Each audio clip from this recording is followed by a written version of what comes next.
नमस्कार दोस्तों। स्वागत है आपका मेरी इस नई वीडियो में।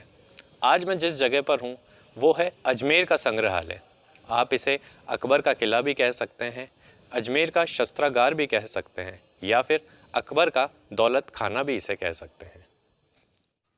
यह जगह कई कारणों से इतिहास में अपना महत्व रखती है, परंतु सबसे अहम बात है कि भारत की गुलामी इस किले से जुड़ी हुई है। कैसे, ये आपको आगे वीडियो में पता लग जाएगा।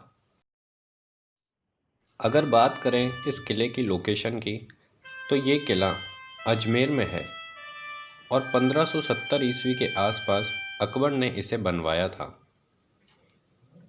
अजमेर ख्वाजा मोइनुद्दीन चिश्ती की दरगाह के लिए बहुत फेमस है। जब अकबर अजमेर में ख्वाजा मोइनुद्दीन चिश्ती की दरगाह पर आता था, तो उसने यहाँ पर अपने ठहरने के लिए इस किले का निर्माण करवाया था। यूं तो राजस्थान दुर्गों के लिए प्रसिद्ध है और यहाँ पर बहुत सारे किले और दुर्ग हैं, लेकिन ये एकमात्र ऐसा किला है जो प्योरली यानी पूरी तरीके से मुस्लिम या फिर कहें मुग़ल शैली पर बना हुआ है।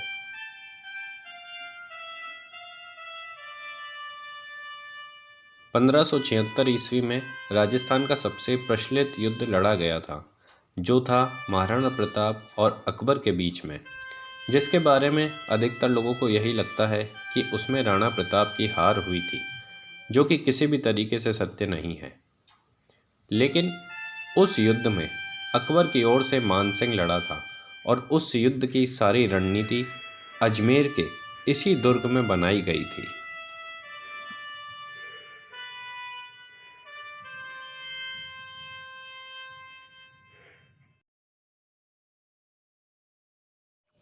अगर हम 1857 की क्रांति की बात करें तो भारत में ये क्रांति शुरू हुई थी 10 मई 1857 को, वो भी मेरठ से।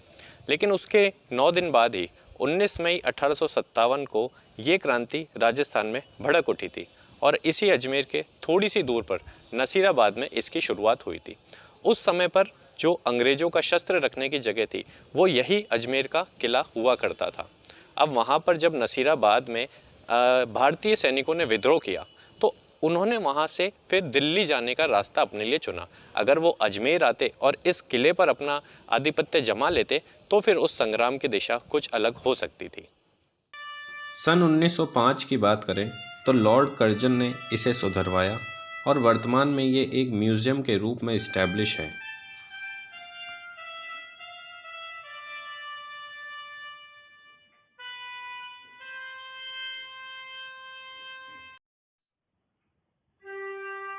इस म्यूज़ियम में जैन शैली को दर्शाते हुए एक अलग से कॉरिडोर बनाया गया है।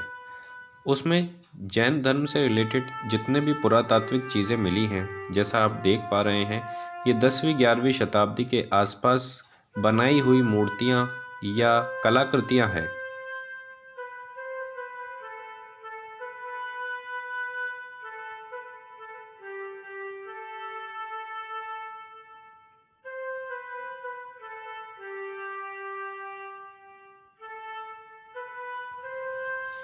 जैन धर्म के अलावा यहाँ पर हिंदू धर्म से संबंधित जितने भी देवी देवताएं हैं, उनमें से कई देवी देवताओं की मूर्तियाँ या उनकी प्रतिमाएं इस म्यूज़ियम में रखी गई हैं।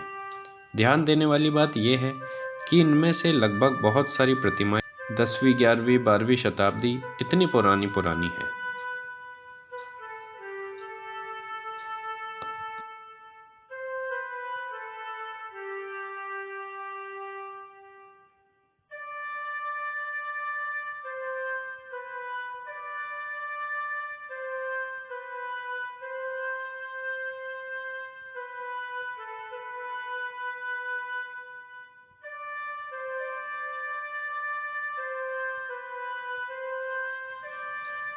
ये नक्षत्रों की प्रतिमा जो है 14वीं-15वीं शताब्दी के आसपास की है।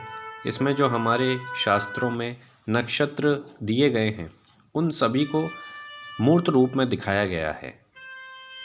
8वीं शताब्दी में बनाई हुई ब्रह्मा विष्णु महेश की ये प्रतिमा न जाने क्यों मुझे इस पूरे संग्रहालय में सबसे शानदार लगी। इसके पीछे कोई ऐसा खास तर्क नहीं है, परंतु इसको बनाने की कला और वो भी 8वीं शताब्दी से पहले, काफ़ी ज़्यादा आकर्षित करने वाली लगती है।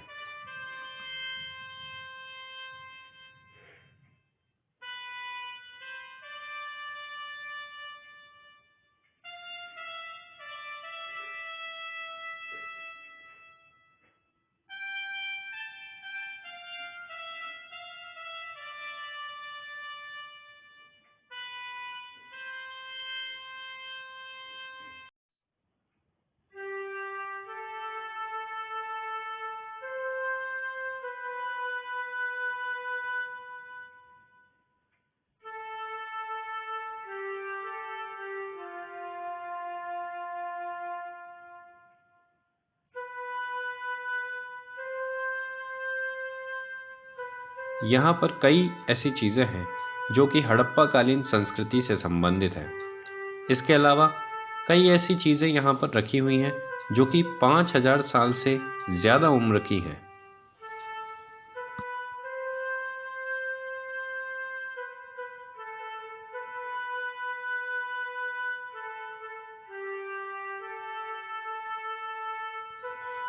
इसके बाद आपको यहाँ पर कई तरह के हथियार रखे हुए मिलेंगे जो कि अलग अलग समय पर अलग अलग स्थानों पर युद्ध में काम आए थे। इनमें से कई हथियार तो ऐसे होंगे जिन्हें देखकर आप खुद आश्चर्य में पड़ जाओगे कि ये हथियार उस समय पर कैसे यूज़ में लिए जाते होंगे।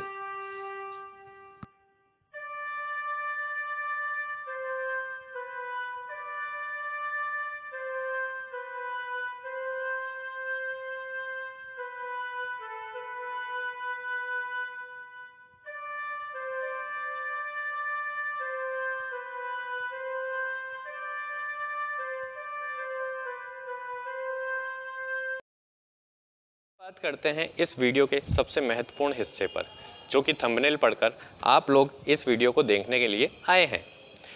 कैसे इस किले का संबंध है भारत के गुलाम होने से। तो मैं आपको बता दूं कि हमारा भारत गुलाम कैसे हुआ था। जो ईस्ट इंडिया कंपनी थी वो भारत में आई थी और उसने यहाँ पर व्यापार करने की अनुमति मांगी थी।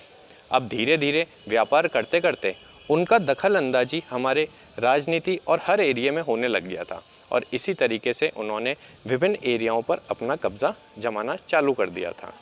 और ये जो किला है ये 1615 में यहाँ पर जहांगीर हुआ करता था और जब ब्रिटिश से ईस्ट इंडिया कंपनी का अधिकारी सर टॉमस रॉ यहाँ पर बिज़नेस की अनुमति मांगने आए थे तो इसी किले से जहांगीर ने सर टॉमस रॉ को भारत में व्यापार करने की अनुमति दी थी। तो ये संबंध था कि कैसे भारत गुलाम बना और उसकी शुरुआत इस किले से हुई।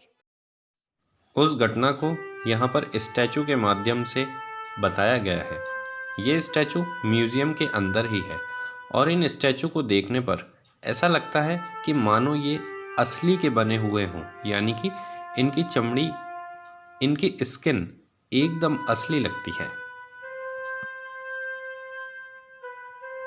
महिलाओं के लिए यहाँ एक विशेष बोनस की बात है कि जब आप अजमेर के किले आएंगे तो अजमेर के किले का रास्ता चूड़ी बाज़ार होते हुए निकलता है। यहाँ चूड़ी बाज़ार में आपको छोटी चूड़ी से लेकर बड़े कंगन तक मिल जाते हैं। ये बहुत एक छोटी जगह, लेकिन ये अपने चूड़ी कंगनों के लिए बहुत प्रसिद्ध है। तो आप अगर यहाँ पर आएँ तो इस चूड़ी बाज़ार में भी ज़रूर घूम कर जाएँ। तो ये थी अजमेर के किले से जुड़ी कुछ खास बातें। अगर आप इसके अलावा कुछ बात जानते हैं तो कमेंट बॉक्स में ज़रूर लिखें। आशा करता हूँ वीडियो आपको अच्छी लगी होगी। अच्छी लगी तो वीडियो को लाइक कर दीजिए और चैनल को सब्सक्राइब कर दीजिए। मेरे साथ बने रहने के लिए शुक्रिया। जय हिंद, जय भारत।